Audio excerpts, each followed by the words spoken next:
Okay, people, so I've been asked by some friends to please make a video on water capture from rain, because they want to put in their own system. Okay, and let me show you kind of how this all works. Okay, so here you have your roof on which the rain falls, and of course you need to have decent gutters. As you can see, we've put in new gutters. They had some asbestos gutters before, which of course you don't want because very bad for you, toxic stuff.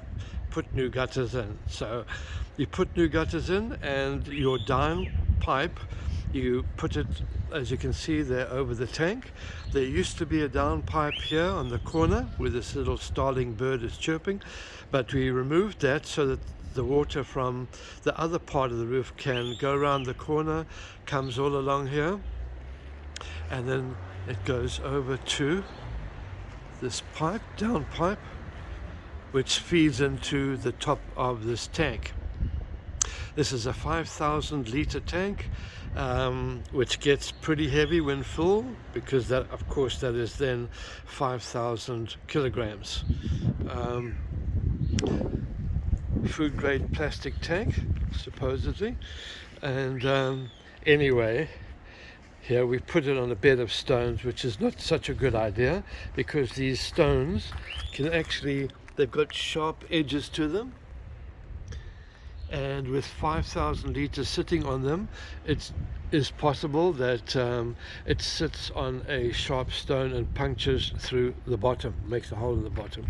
All right, so the problem here is I've had this tank up for 5 years, from when Cape Town had the water crisis, and of course I live now, this house is in Fishhook, which is part of Cape Town, and it was horrific when the city almost ran out of water. The main dam was down to 10%, and we didn't know from one day to the next if we were going to have water or not.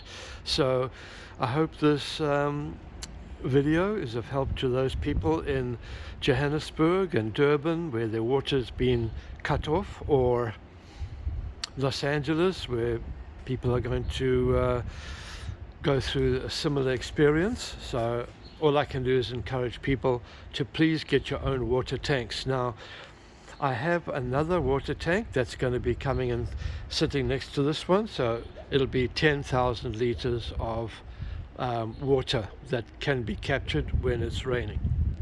All right, so here we've got the down pipe, and you can see it feeds into the top of the tank. There's a filter on top that catches what the birds kind of drop onto the roof, and they often leave bits of grass and stuff, and you clean it out about once a month. Also, you need to add some chlorine, household grade chlorine, non-perfumed, just the regular, and a bottle of Jick 750 mils should do this whole tank. You then need to measure the concentration, and you're looking for about 2 parts per million, and the best way to measure that is to get a chlorine tester that you can buy from a swimming pool shop. All right, so water collects in this tank, comes out here at the bottom, and you usually put a valve there, stop valve, in case you want to stop the supply going in there for some odd reason, whatever.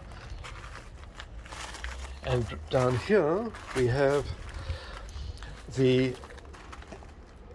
pump that pumps the water through 2 filters, as you can see, and then that goes into the main part of the house system.